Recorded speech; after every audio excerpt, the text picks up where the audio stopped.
Hello guys, my name is Mohammad Mahmoud Hassan and how are you? And welcome to our channel Problem Solver Team. So we are discussing today dolly stator. Dolly stator means direct online stator. So now the question is, what is the dolly stator? Dolly stator is a high voltage switching circuit.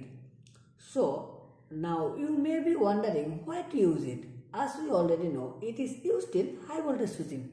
So here is a complete dolly stator circuit diagram. And this is the main part, magnetic contactor. So now the question is, what is the magnetic contactor? Magnetic contactor is a high voltage switching device like a relay.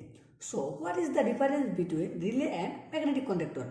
So the difference is that the current carrying capacity of magnetic contactor is higher than relay.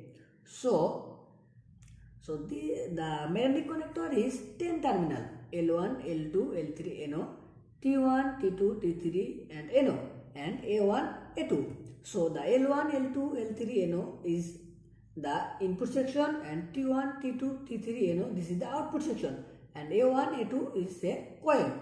So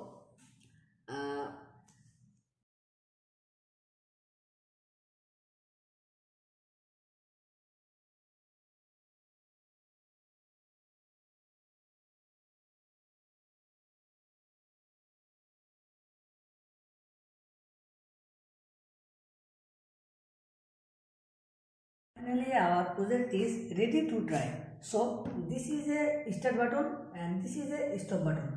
So first time press the start button. So our bulb is blinking now and here it is light even after switching off for latching. So and this is a stop button press and our load is not blinking now. So again. So finally our project is 100% ready. So thank you, watch my full video.